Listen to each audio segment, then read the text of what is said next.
Good morning student, how are you. आज मैं आपको जो लेसन 5 अधूरा रह गया था उसकी वीडियो भेज रही हूँ। आप ध्यानपूर्वक सुनिएगा और देखिएगा। पिछली शताब्दी में पत्र लेखन ने एक कला का रूप ले लिया। डाक व्यवस्था के सुधार के साथ पत्रों को सही दिशा देने के लिए विशेष प्रयास किए गए।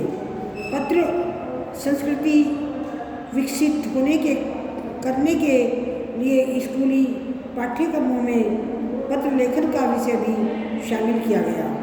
भारत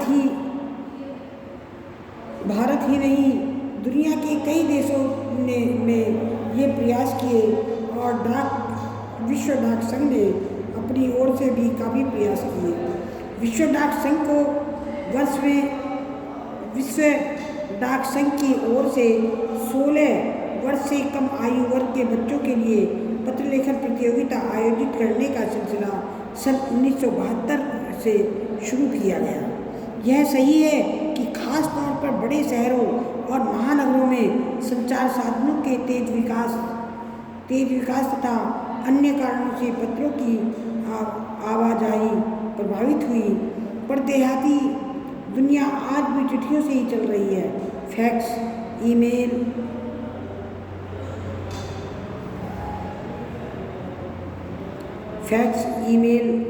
टेलीफोन तथा मोबाइल ने चिट्ठियों की तेजी को रोका, पर व्यापारिक डाक की संख्या लगातार बढ़ रही है।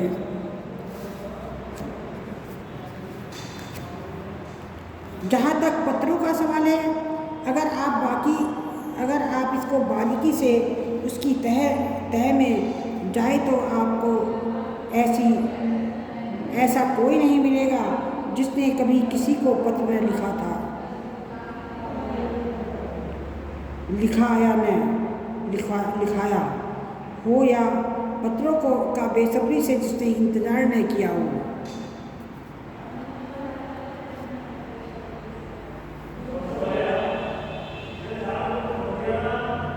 उसकी कोई मिसाल नहीं। एक दौर था जब लोग पत्रों का महीनों इंतजार करते थे, पर अब यह बात नहीं। परिवहन साधनों के विकास ने दूरी बहुत घटा दी। पहले लोगों के लिए संचार का इकलौता साधन चिट्ठी ही थी, पर आज और भी साधन विकसित हो चुके हैं। आज देश में ऐसे लोगों की कमी नहीं है जो पुरखों की चिट्ठियों को सहज और सजोकर विरासत के रूप में रखे हुए हो, या बड़े बड़े लेखक, पत्रकारों, उद्यमी, कवि, प्रशासक, सन्यासी या किसान, इनकी पत्र रचनाएं अपने आप में अनुसंधान का विषय है। अगर आज जैसे संचार साधन होते तो पंडित नेहरू अपनी पुत्री इंदिरा गांधी को फोन करते, पर तब पिता के पत्र पुत्री के नाम नहीं लिखे जाते, जो देश के करोड़ों लोगों को प्रेरणा देते हैं। पत्रों को तो आप सहज कर रख लेते हैं, एसएमएस संदेशों को आप जल्दी ही भूल जाते हैं। कितने संदेशों को आप सहज कर रख सकते हैं। तमाम महान हस्तियों की तो सबसे बड़ी यादगार या धरोहर उनके द्वारा लिखे गए पत्र ही है। भारत में इस श्रेणी में राष्ट्रपिता महात्मा गांधी को सबसे आगे रखा जा सकता है। दुनिया के तमाम संग्रहालय जानी मानी हस्तियों के पत्रों का अनूठा संकलन भी है। तमाम पत्र देश काल और समाज को समझने का असली पैमाना है। भारत में आज़ादी के पहले महासंग्राम के दिनों में जो कुछ अंग्रेज अफसरों ने अपने परिजनों को पत्र में लिखे, वे आगे चलकर बहुत बेहतर की पुस्तक बन गए। इन पत्रों ने साबित किया कि यह संग्राम कितनी जमीनी मजबूती लिए हुए था। महात्मा गांधी के पास दुनिया भर में तमाम पत्र केवल महात्मा गांधी इंडिया लिखे आते थे और वे जहाँ भी रहते थे वहाँ तक पहुँच जाते थे। आज़ादी के आंदोलन की कई अन्य दिग्गज हस्तियों के साथ भी ऐसा ही था। गांधी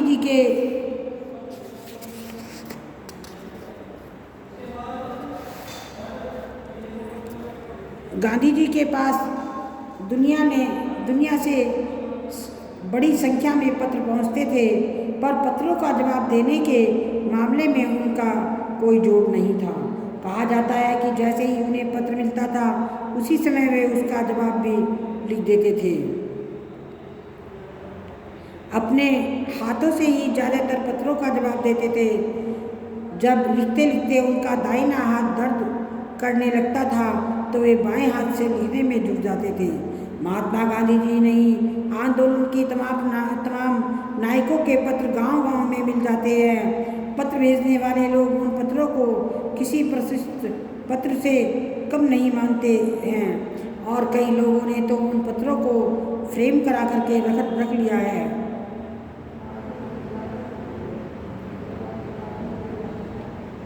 यह है पत्रों का जादू।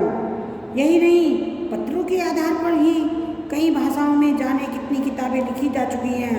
वास्तव में पत्र किसी दस्तावेज से कम नहीं है। पंत के 200 पत्र, बच्चन के नाम और निराला के पत्र हमको लिखियो है कहा, तथा पत्र को आईने में दयानंद सरस्वती समेत कई पुस्तकें आपको मिल जाएंगी।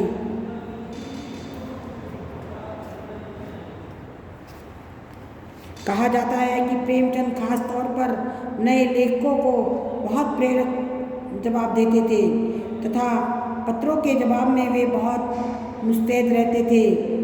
इसी प्रकार नेहरू और गांधी जी के लिखे हुए रविंद्रनाथ टैगोर के पत्र भी बहुत प्रेरक हैं। महात्मा गांधी और कवि के नाम से महात्मा गांधी और रविंद्रनाथ टैगोर के बीच में सन